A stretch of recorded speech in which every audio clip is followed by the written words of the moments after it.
केर वरी ॻाल्हायो केर मवाली वेठो हो रस्ते में मवाली वेचारे जी आदत हुंदी आ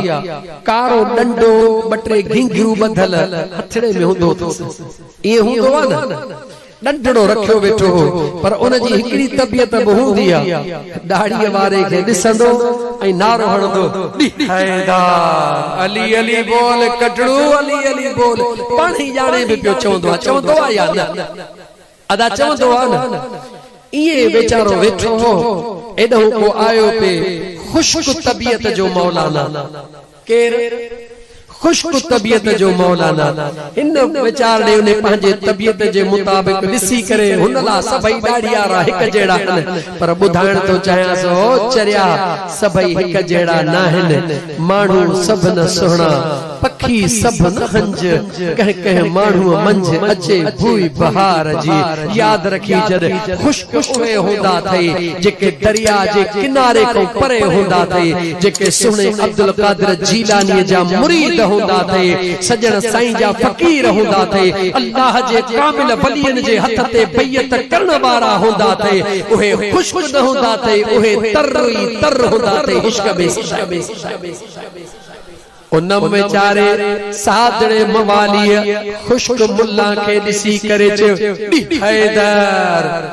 या अली मुश्किल कुशा शेर खुदा ऐ थी उन बेचारे खुश्क मुल्ला जी भी फिटे भर में चेड़े छा चई मवाली बेचारो डिजियो गरीबो चे मौलाना जे हथ में न छाए चे तो सही मौली साहब बस मु पांजे दिल जी गाल कई तवा भले हलिया वञो चे न मुखे बुधाए छा चे से जेको मुझे दिल चयो मु चे न चवाए तो बुधाए छा चे उन चयो मु चयो त अली अली बोल गम ना आवे कौल या अली मुश्किल कुशा शेर खुदा चे अली तुंजी मदद कंदो आ चे हा बेशक कंदो आ चे अली तुंजी गाल बुधंदो आ चे बेशक बुधंदो आ ऐं थी फिटई बेचारे खुश्क मुल्ला जी चे पो चओ अली खे त मुंजी टंग भजे गाल समझ में आई चे चओ अली खे त मुंजी टंग भजे मवाली निहार चस मौलाना साहब इन गाल ता लही वञ चे न या त अज खां पो वायदो कर त या अली मुश्किल कुशा न चवंदे शेर खुदा न चवंदे चे ओहो त तुंजो बाबो भी वा खां छड़राए कोन सघंदो चे जे न सघंदो मुंजो बाबो छड़राए त पो सॾु कर अली खे चवीस त मुंजी टंग भञे उन बेचारे मवाली खे पहिरी त मवालप जो नशो हो हाणे जे सिर जी लगी त मौलाना मथे में टकरिजी वयो आ चे मौलाना इन गाल के छडे दे चे चवी तो चओ या मां तुंजी टंग भञा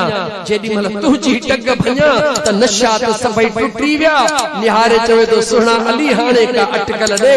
ऐं उथी करे खण दे डंडो ठका खणी तो न मौलाना के टंग में करे टंग कयो ठा त मौलाना चो चंद्रा मुजी टंग भजी छडी चे तोई त चयो चे मुंह तो खे चयो त अली खे चो न चे ओ मौलाना